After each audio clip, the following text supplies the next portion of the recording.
We are the only group of people, and I'll speak as Christians, that teach others to pick up a book and read the back of it before you read the front of it. Or we teach them to, would you go to Barnes and Noble and grab a book off the shelf and tear out the first 2/3 of the book and only read the last third of it and expect to know what was going on? Right. Expect to understand the characters or the plot.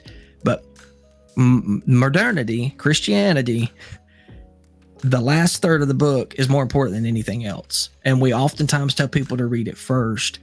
But in order to fully understand, and this will quickly lead into a conversation for another time, but in order to fully understand the back of the book, we need to fully understand the front of the book. We need to know how God operates. We need to understand his ways for righteous living and how he deals with mankind from the beginning. Then we need to understand the fact that he never changes. And then we can see at the end of the book what we've been taught so incorrectly on in modern Christianity. I'm not going to disagree with any of that. I'll go back to, though, like you said, and they did. Sometimes people don't know. You and I have had some great conversations just private, and there's things that we have agreed to disagree on. We have debated, we've discussed, never argued, never things like that over anything like that. But it goes back. They tried get rid of Jude, get rid of Revelations, but they couldn't. I think that's a God thing. He did not allow them to have the support for it. They were must-haves. I'm just asking. I think that's the safe answer.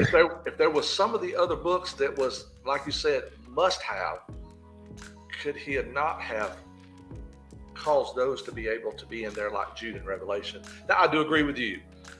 Nothing about with salvation, and so you and I are on the same page with these things, and I know that. I know that. But it's food for thought. I mean, he kept those two in there when they wanted to remove them.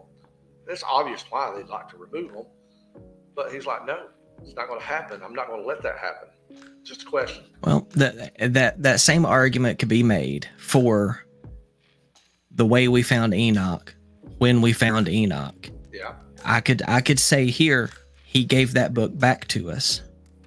And he gave that to us for us to research and understand the end times. That, the book starts off with telling us that it wasn't written for that generation, but for a generation that is yet to come, a generation that will be living through the end times. Mm-hmm. And when you read the whole book, and then again, we're getting off on a rabbit trail, but then you look at the way things are shaping up for end time deception.